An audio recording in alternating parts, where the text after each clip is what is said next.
Olá, estamos de volta com o programa Visto Bruxelas, um programa do Tiago Moreira de Sá, eurodeputado do Chega e do Patriots for Europe, que hoje tem aqui uma convidada especial, a deputada Rita Matias, que esteve aqui em Bruxelas, esteve e está em Bruxelas, com um grupo de jovens.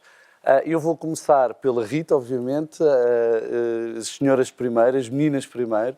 Rita Matias, é um gosto que te recebemos aqui em Bruxelas. Conta-nos um pouco desta experiência, o que é que foi trazer 25 jovens aqui ao Parlamento Europeu. Eu sei que para ti não é a primeira visita, mas para muitos deles será certamente. Qual é a importância disto, deste convite que o Tiago Moreira de Sá fez à juventude do Chega?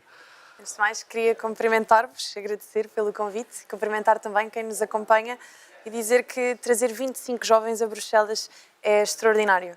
Para muitos dos jovens que vêm, é a primeira vez que saem de Portugal, mas principalmente é a primeira vez que têm contacto com algo que ouvem falar imenso, ouvem falar muito no centralismo de Bruxelas, ouvem falar nos globalistas, ouvem falar nos promotores da Agenda 2030, mas parece uma realidade muito distante. E estar aqui é perceber que o polvo está aqui. É daqui que emanam as principais diretrizes que impactam a educação em Portugal, que impactam as universidades, que impactam o seu dia-a-dia.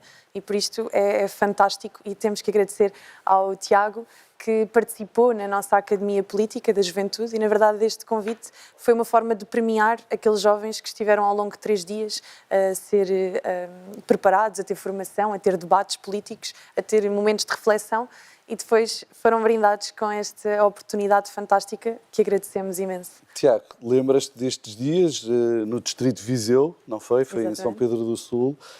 O que é que tu percebeste daquela altura, daqueles jovens que entraram num concurso entre eles? Uns tinham uma bancada do governo, outros estavam na oposição e eles estavam a simular, se não me esqueço, uma moção de censura ao governo. Foi extraordinário, havia imensos deles com muito jeito para a política. Olá a todos, olá Rita, é um gosto enorme ter-te aqui. Quero dizer que tenho um gosto muito especial em receber a Rita, mas também todos os jovens, a juventude do Chega. Tenho uma profunda admiração pela coragem dos jovens que lutam pelas suas causas, muitas vezes contra tudo e contra todos. Felizmente isso está a mudar e agora a história está do lado deles, mas não deixam de ser grandes lutadores, mas também, além de lutadores e corajosos e pessoas de grande convicção, são também pessoas de muita qualidade. E foi exatamente isso que eu vi durante essa Academia da Juventude do Chega. E já agora quero dizer que, justamente para premiar essa qualidade, nós já decidimos que todos os anos haverá este prémio, para continuar. Aqui um anúncio em primeira mão. Em primeira mão. Enquanto os jovens nos quiserem, nós estaremos aqui para eles. E, de facto, como dizia a Rita, isto é muito importante. Não é só um reconhecimento da coragem e da qualidade, é também muito importante porque, a Rita dizia ontem, é verdade, nós temos que ocupar os espaços. Nós não podemos deixar os espaços todos, portanto, a agenda, as políticas, os programas, para a esquerda faz isso muito bem. Nós temos que fazer a nossa luta e aqui vê-se muito como o facto, e a Rita também dizia isso, o facto de nós, durante muitos anos, não termos ocupado o espaço, nós, direita em geral, não temos ocupado esse espaço, permitiu que a esquerda tenha capturado as agendas. E aqui isso é muito visível. É visível nas nossas comissões, desde logo a Comissão DEV, a forma como a esquerda capturou a ajuda ao desenvolvimento e a cooperação internacional é impressionante. Basta olhar para os programas, por exemplo, das reuniões da Comissão DEV. As agendas nos plenários, mais uma vez, a maior parte dos temas nos plenários vão ao encontro das agendas da esquerda. Nos próprios mails, eu passo a maior parte do tempo a apagar mails, vejo o tema e apago. Acontece mesmo em Portugal.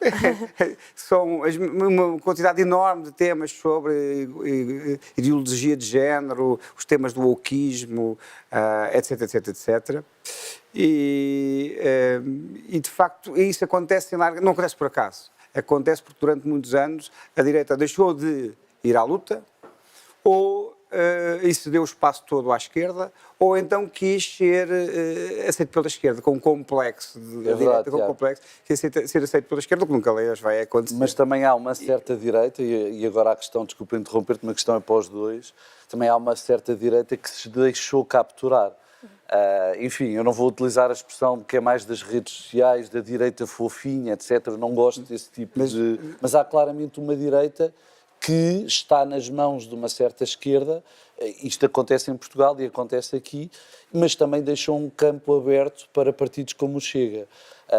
E por isso, hoje em dia, há 50 deputados do Chega em Portugal, na Assembleia da República, e há os primeiros eleitos do Chega no Parlamento Europeu.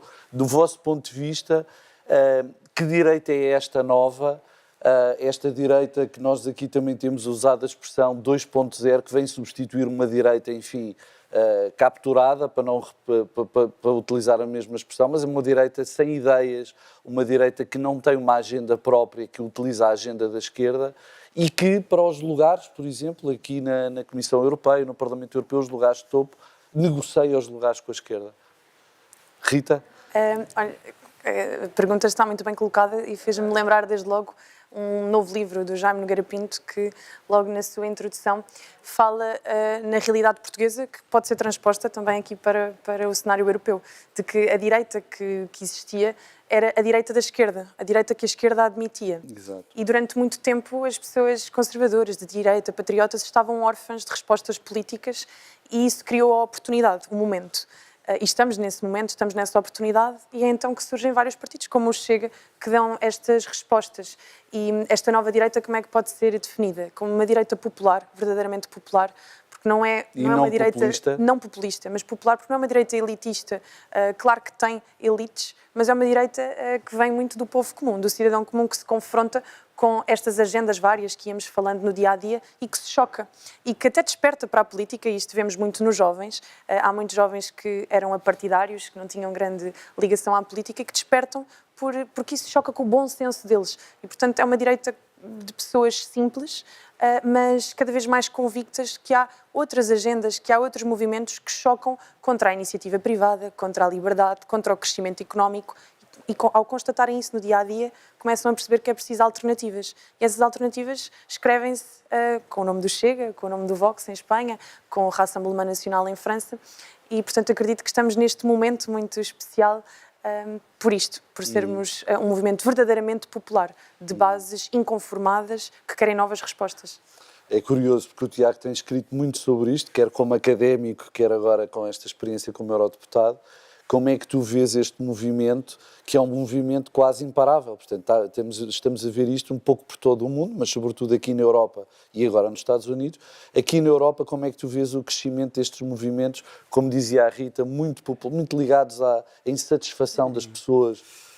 Francisco, permite-me só que um bocadinho para trás, sem querer quebrar a dinâmica, mas acho que é também importante acrescentar uma coisa em relação ao ponto anterior, que é o seguinte: para além daquilo que eu disse, também é muito importante que os portugueses, e já agora os portugueses de direita, assumam lugares na Europa e a nível internacional. Nós temos, apesar de tido algum crescimento português em lugares internacionais, depois, curiosamente, tivemos um período de crescimento, depois um período em que estagnou, mas nós já temos um déficit muito grande de portugueses em lugares internacionais, desde logo aqui na Europa. Não, mas os que temos são maus. António Costa, que toma posse esta semana, não é? Sim. Representam logo mal. Mas eu estou a falar de nós. Eu percebi, foi para ser provocadora. Sei que eu disse da direita. E depois a vários níveis. Sejam bons, exatamente. E depois a vários níveis, porque nota-se uma falta, de facto, de funcionários aqui nas instituições europeias que sejam portugueses, a vários níveis. E isso é importante para defender os todos. interesses do país. Em relação a essa questão, a questão é uma questão de facto fundo. E o que está a passar verdadeiramente é uma quebra, é uma violação do contrato social. Aquele contrato pelo qual, na linha do Locke e outros, o soberano, que neste caso é o povo, desde que deixou a soberania vir de Deus e ser entregue ao rei, passou a residir no povo. O povo é o soberano, faz um contrato com o representante, entregando-lhe a responsabilidade de o representar, de o governar e de o governar bem. Logo, de zelar pelos seus interesses. Ora, isso quebrou-se. Em larga medida, o que acontece hoje é que vê-se, aliás, nas intenções de voto, uma grande parte da população, do povo, que não tem poder, que não é rico, que não nasceu em berço de ouro, que não faz parte de lobbies, não tem representação, não vê os seus interesses representados e defendidos. E em larga medida, esse resgate da soberania, o resgate do soberano está aqui em causa. Isto é também um resgate da democracia representativa. O que partidos como o Chega estão a fazer é salvar a democracia, porque estão a devolver representação a uma larga maioria do povo, que de outra maneira não tem representação, ou teria que se fazer exprimir de uma forma violenta. E justamente é para evitar essa forma de expressão, para institucionalizar uma grande parte do eleitorado, para lhe dar representação, para honrar o contrato social, no melhor sentido do Locke, que todos nós estudámos e apreciamos, que existem partidos como o Chega. E queria acrescentar uma outra coisa também. Para além disso, para além dessa função que estes partidos desempenham, também são partidos que trazem uma coisa que é fundamental nos dias de hoje, que é homens fortes, lideranças como André Ventura. Homens e mulheres. Homens e mulheres. Tão confortáveis que eu não sou woke. Homens com H grande. Exatamente, servem perfeitamente. Homens como André Ventura, homens como Donald Trump, com as diferenças que existem entre eles e os países e as histórias, porque nós entramos num período de grande fraqueza das lideranças. E isso faz com que nós não sejamos representados dentro dos nossos próprios países e a Europa não seja representada lá fora. Há exceções, evidentemente, ao longo do tempo, mas não seja representada lá fora. E também por isso nós já lá iremos. Tu tens uma tese muito interessante sobre isso. Sobre isso, mas já não quero apressar. E uma última coisa que eu queria dizer é, também temos que entender, a questão mais para fundo para mim é a questão da representação, da democracia representativa, mas também temos que entender que a política mudou substancialmente. Há muita gente que ficou na política a preto e branco e depois há quem esteja na política dos dias de hoje, que é a política a cores. André Ventura é um bom exemplo, Donald Trump é um bom exemplo. Nós aqui, um bom exemplo. Nós aqui, mais a Rita do que é um bom exemplo, que perceberam como é que se faz política nos dias de hoje e para se fazer política dos dias de hoje, talvez a parte mais visível sejam as redes sociais, mas as redes sociais não são um fim em si mesmo. As redes sociais são uma forma de dar voz ao povo, de chegar ao povo. Era aí que eu queria ir agora, passando a palavra à Rita, que é, mas isto não tem só a ver com a forma como se comunica, com o tipo de comunicação política que se faz e o uso das redes sociais, o entender muito melhor os fenómenos como a televisão, de que forma é que a agenda destes partidos e as causas que defendem estão intrinsecamente ligadas àquilo que é a vontade popular. Por exemplo, a questão da corrupção, do combate à corrupção, a questão da imigração ilegal. Como é que a agenda escolhida por partidos da direita popular, como definiste, impacta na escolha das pessoas? Achas que estes temas são, de facto, os temas fundamentais que a direita mais clássica perdeu e deixou de defender e que é agarrada por esta nova direita?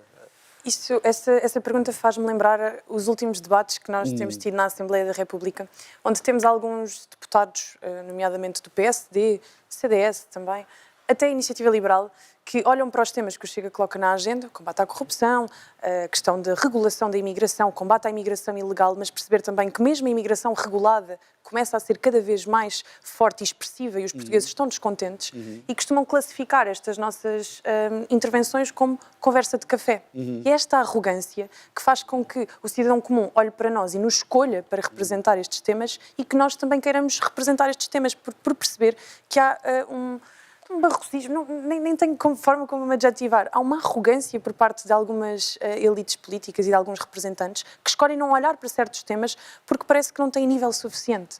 E como nós temos a simplicidade de perceber que temos que representar, são os temas que as pessoas sentem na pele, não é? Quando as pessoas tentam ir aos hospitais públicos, e, enfim, temos os hospitais públicos, o nosso SNS em Portugal, enfim, as listas de espera são ainda maiores e o atendimento é ainda pior, porque de facto há outro problema que é esta imigração ilegal também recorre muitas vezes aos mesmos sistemas, ou de saúde ou de educação, e também tem um impacto grande na segurança social. Olha, isso é que os meus colegas de outras elites políticas, de outras forças, ficariam chocados com o que vou dizer, mas eu acredito que uma causa do sucesso também do Chega é que os seus eleitos são muito heterogéneos. Nós temos pessoas que, de facto, vêm de uma elite social, cultural, política, mas temos também eleitos muito simples, cidadãos comuns, que eram bombeiros, que eram professores, que vinham de uma classe baixa, de uma classe média, e é por isto que qualquer pessoa se consegue rever no Chega. Desde a pessoa mais erudita, àquele trabalhador comum, ao taxista,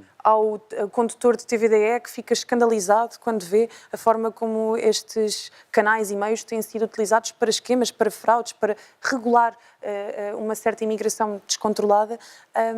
Somos nós que os representamos por isto, porque nós somos parte deles. Não há uma diferença. Nós somos deste tecido social também. E isto também é uma das causas de sucesso do Chega. Nós não precisamos de inovar na comunicação. Nós simplesmente traduzimos aquilo que sentimos, aquilo que vivemos quando nos levantamos de manhã, quando vamos à mercearia, quando vamos ao café. Eu não preciso de fingir que estou a representar. Eu sinto e reproduzo aquilo que vejo. Muito bem, Rita. Tiago, tu és um académico com vários livros publicados sobre as relações da Europa e, sobretudo, de Portugal com os Estados Unidos e acompanhaste vários períodos históricos e estudaste. Como é que tu vês que este sentimento também existe nos Estados Unidos, e o fenómeno Trump também é um pouco isto, interpretar a vontade popular, e como é que vês que isto está a acontecer nestes partidos na Europa, aconteceu nos Estados Unidos, aconteceu em Portugal? Que receita é esta? Que parece que alguns mídia não entendem, os legacy media não entendem, os partidos clássicos não entendem. Que receita do sucesso é esta de saber interpretar a vontade popular tão bem como estes partidos estão a fazer? Não entendem ou não querem entender, ou então tudo que é ruptura, e este movimento é um movimento de ruptura, felizmente, demora sempre por algum tempo, em algumas elites, a ser entendido.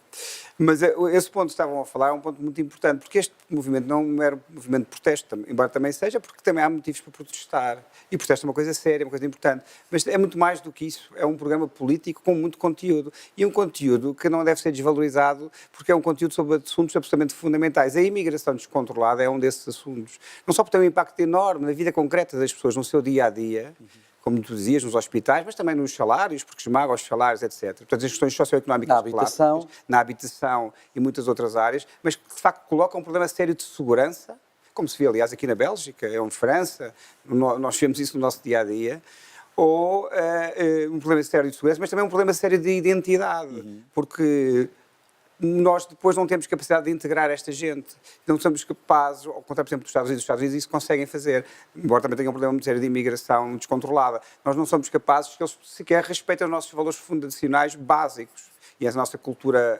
judaico-cristã de base. E isso, de facto, coloca um problema de identidade. Aliás, não é preciso ser um gênio para perceber que países com 10 milhões de pessoas, se tiverem 2 ou 3 milhões de imigrantes, isso coloca um problema sério ao nível da coesão social e da própria identidade nacional desse país. Portanto, é um tema muito sério e o povo reconhece isso. Aliás, depois vêm todos a reboque tentarem, isso é que é interessante, primeiro estranham os temas, mas depois vêm todos a reboque. O tema da imigração está no centro do debate político e foi o Chega que trouxe esse debate para Portugal. Mas também a questão da corrupção. A questão da corrupção é das coisas mais graves que há, porque a corrupção é de facto uma traição ao tal contrato social. O contrato social entre eleito e eleitor é um contrato feito de confiança. Quando o eleito serve do privilégio do seu cargo para benefício próprio, em prejuízo dos outros, porque evidentemente a corrupção prejudica sempre todos os outros, está a trair o mandato sagrado que recebeu. E isso é uma traição do contrato social, é das coisas mais graves que há. É gravíssimo. E todos os outros temas que foram falados também, e a questão dos valores fundamentais.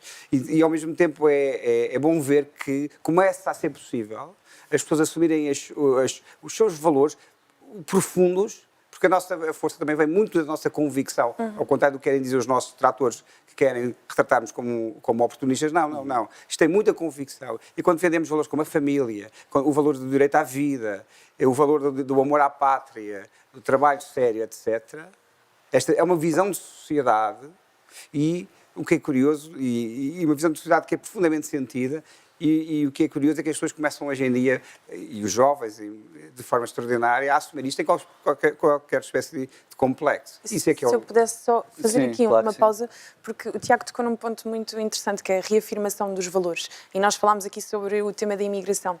E um dos grandes problemas nesta vaga migratória que temos é que há uma imigração que vem que é muito consciente dos seus valores, da sua fé, e das suas impõe tradições. esses valores. Impõe e vive-os. Esta semana tinha uma conversa com uma colega deputada, a Cristina Rodrigues, e comentávamos, nós vivemos na margem sul, e comentávamos como de repente começámos a ver em centros comerciais e noutros espaços a certas horas, um tapete estendido no chão e pessoas num momento de oração. Eu sou profundamente ativista pela defesa da liberdade religiosa, nomeadamente no Médio Oriente e nos países árabes onde os cristãos são perseguidos.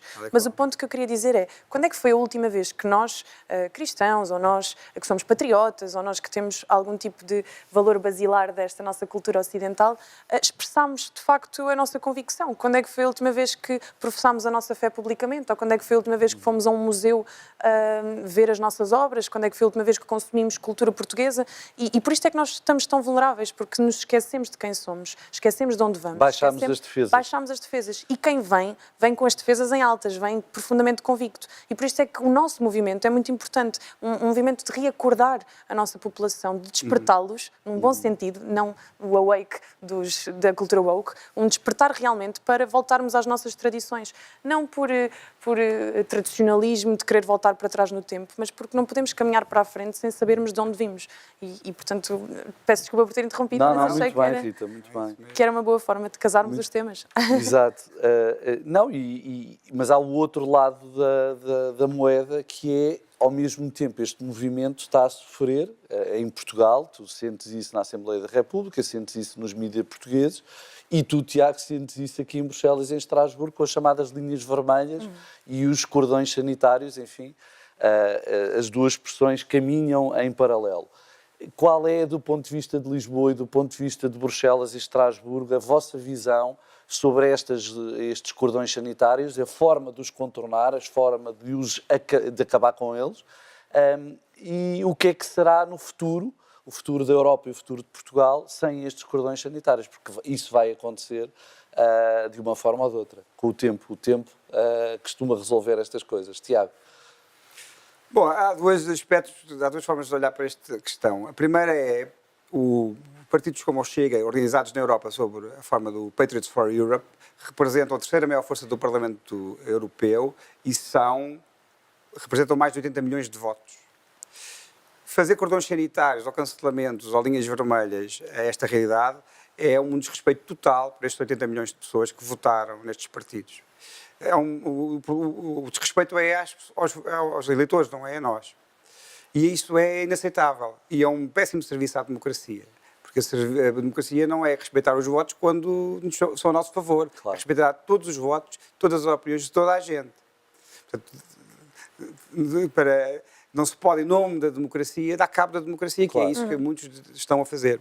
Primeira coisa. Segunda coisa, isto também é grave, porque isto passa-se em Portugal também, a Rita poderá falar.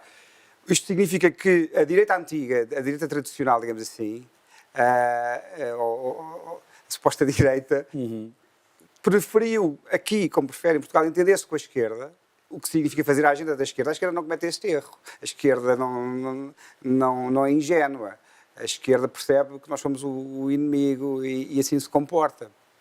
Mas a direita não, faz exatamente o contrário. Como nós vemos aqui no Parlamento Europeu, o PPE prefere entender-se sempre à sua esquerda, como se entendeu agora para a Comissão Europeia, quer com os socialistas, quer com todos os outros, até mesmo à esquerda mais radical, e à direita faz cordões sanitários. Isto significa que nós não conseguimos governar à direita. Não conseguimos governar à direita em Portugal, não conseguimos governar à direita na Europa. Isto não é um slogan, isto não vamos ter tempo. Isso é a realidade. Tem uma tradução muito prática, com consequência para a vida das pessoas. Agora, eu também devo dizer, não quero ocupar muito tempo, que eu acho que há um antes e um depois da eleição de Donald Trump. A vitória espetacular de Donald Trump nos Estados Unidos da América veio alterar significativamente as coisas, veio acelerar a história, veio acelerar uma viragem à direita que já estava em curso na Europa e não só isso já se vê aqui, como também eu acho que nós devemos tirar consequências disso e não estamos na defensiva e estamos na ofensiva. A história está a nosso favor, os ventos da história são ao nosso favor e nós devemos caminhar com toda a confiança levados por eles os ventos da história. E já estamos a ver isso. Estamos a ver isso na Europa, vimos nos Estados Unidos, como disse, mas também já vemos na Europa não só os resultados que já tínhamos tido, na Hungria, na Holanda, na Áustria, na Itália, até o ICR é, do ponto de vista ideológico, praticamente o mesmo que nós. Os conservadores são praticamente o mesmo que nós, mas também vemos em França, com a Rassemblement Nacional ganhou as eleições, e se for para eleições agora, terá um resultado histórico. Aliás, nós somos testemunhas da popularidade. É verdade, do Bardella. Do Bardella cá. E o mesmo, vemos nas sondagens em Portugal, chega já nos 20% e presumo que até esteja acima, porque as sondagens nunca captam verdadeiramente. Tem sempre uma margem de erro. Uma margem de erro. Deixa-me passar esta pergunta também à Rita, mas tu lançaste aqui algumas ideias Mas deixa-me só para terminar a que última são ideia. importantes para falarmos Só mesmo a a última seguir. ideia. Portanto, eu acho que nós agora devemos passar da fase de nos queixar das linhas vermelhas para a fase de confrontar o PPE aqui e o AD em Portugal Que caminho? com o Bloco Central que fizeram, confrontá-los com isso. Preferiram fazer o Bloco Central com a esquerda. E depois eu gostava de te ouvir como é que se vai governar aqui na Europa e como é que a Europa, este sistema que está montado aqui, que tu tão bem definiste agora, vai ser um interlocutor com Donald Trump. Que relações vamos ter entre a Europa e os Estados Unidos a partir do retrato que tu fizeste? Mas Rita, comentando esta questão das linhas vermelhas em Portugal, enfim, todos conhecemos a campanha eleitoral em março, o que resultou daquela campanha eleitoral, as palavras e as frases que foram ditas então.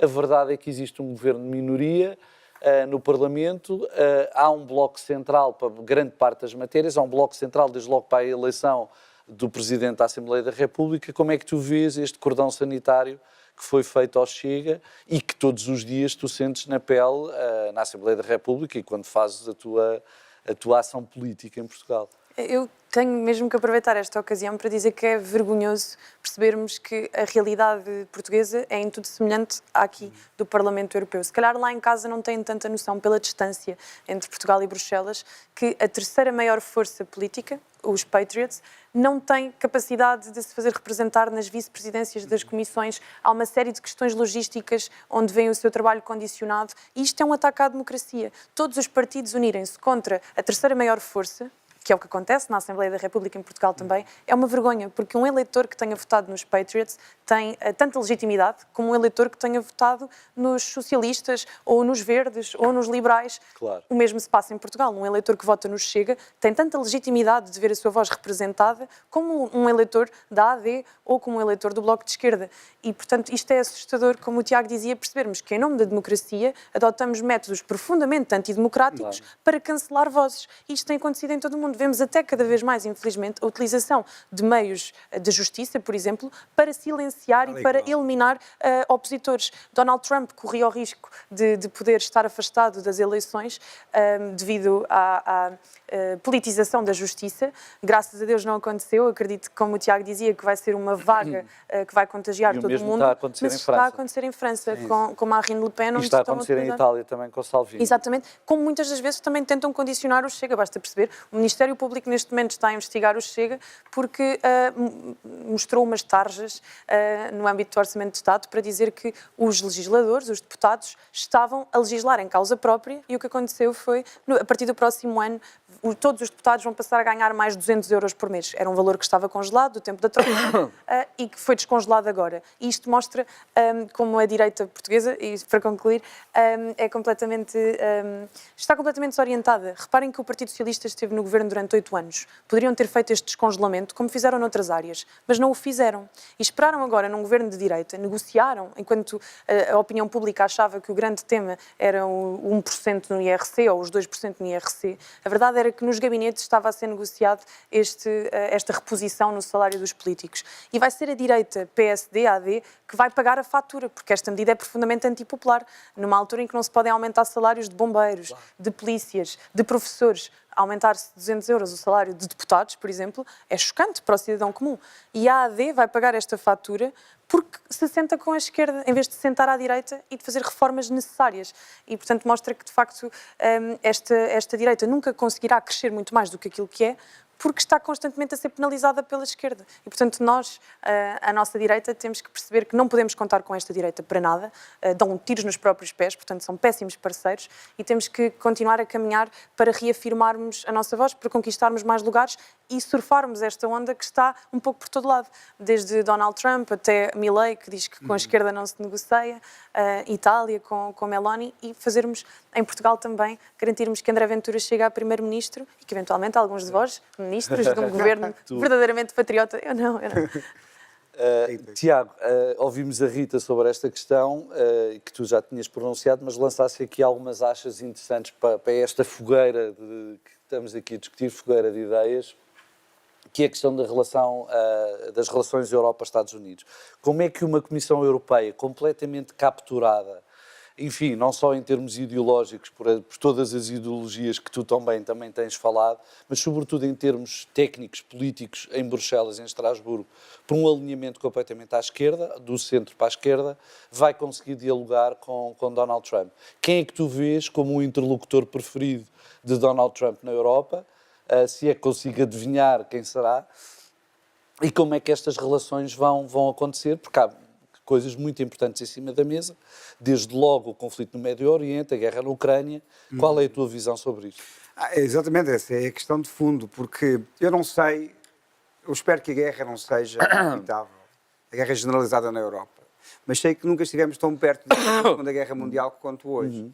É a guerra na Ucrânia, como tu dizias, a situação que está muito preocupante na Geórgia, na Roménia, nos Balcãs, a guerra no Médio Oriente, que é a primeira fronteira e a mais importante fronteira da Europa, e por isso nós estamos, de facto, o mundo da guerra regressou em força. O mundo de Marte, o Deus da guerra, regressou em força.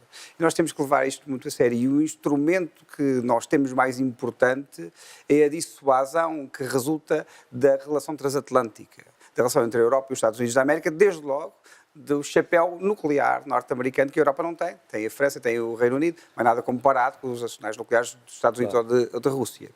E não há nada mais importante, então para Portugal é absolutamente sagrado e vital, do que preservar este vínculo transatlântico e a sua instituição principal, que é a NATO. Isto não tem a ver nem com ideologia, nem com preferências, nem com estados de alma, tem a ver com o mais profundo interesse nacional. Os Estados existem para sobreviver, garantir a sua sobrevivência e a sua segurança.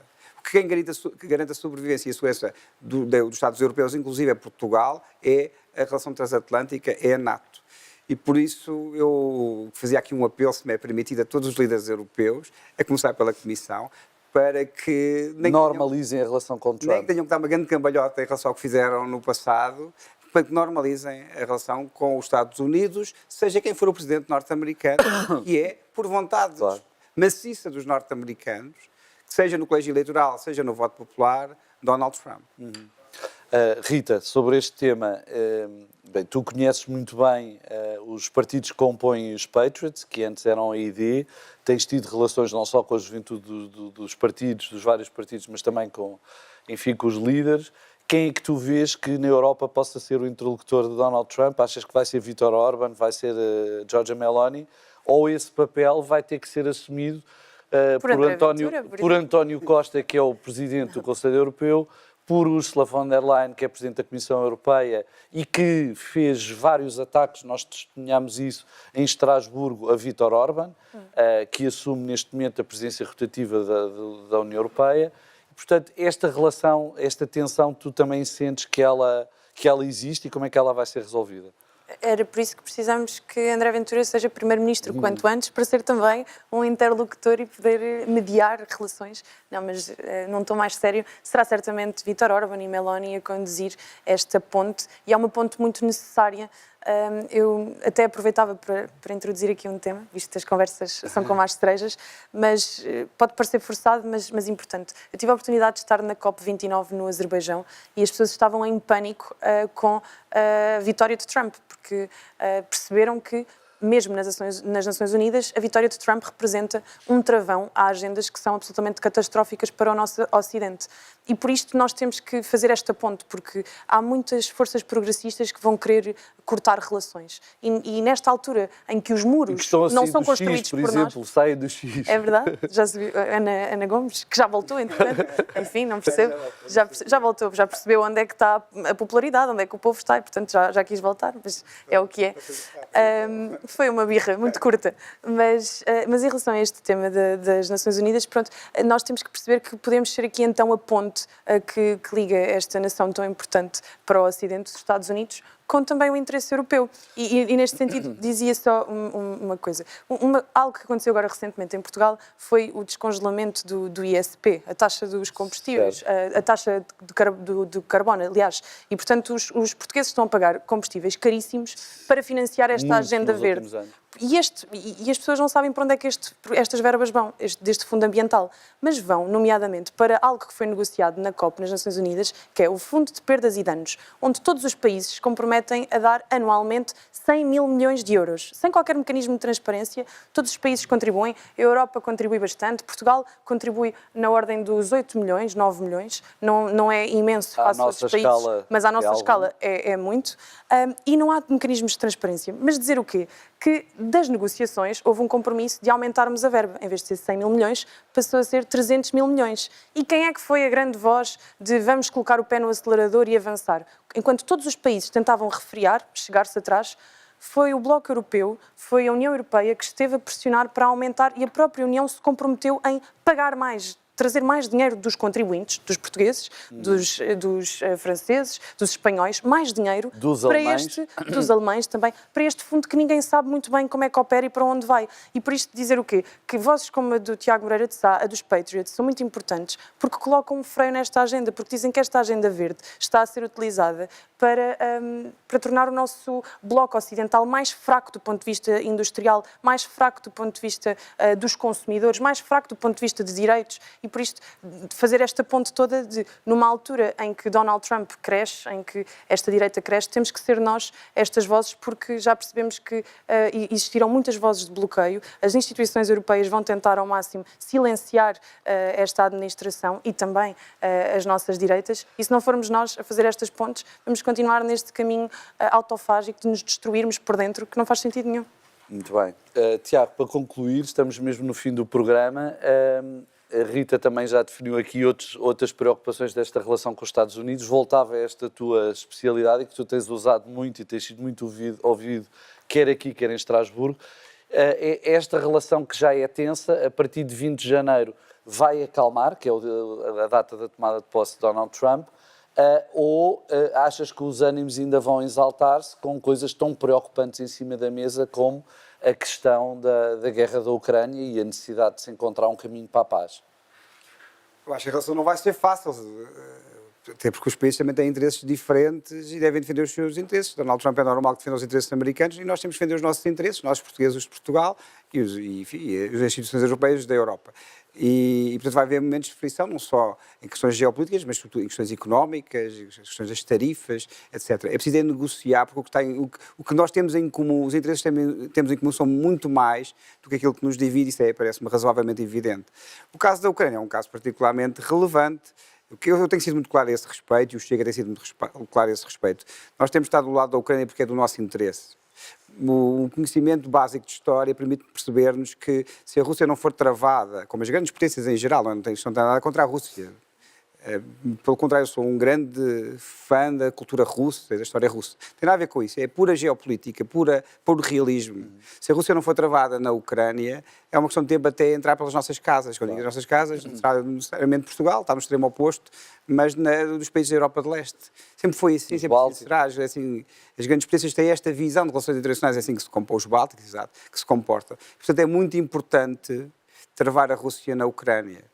Para isso, é preciso que a Europa e os Estados Unidos da América se entendam numa solução que deve ter a paz, como sempre, como objetivo, mas tem que ser a paz pela força, porque uma paz que não seja pela força não vale o papel em que é assinada. Aliás, nós vimos, num terreno muito menos relevante, digamos assim, no Afeganistão, o preço da fraqueza daquela saída. E a saída até estava certa, mas o preço daquela saída que toda a gente viu entrou pelas casas dentro e nós pagámos. Eu estou convencido que não teria havido guerra na Ucrânia, pelo menos não da maneira como existiu, porque a guerra já existia desde 2014, sob outros contornos, mas como existiu, se Donald Trump fosse o presidente e se não tivesse havido aquela saída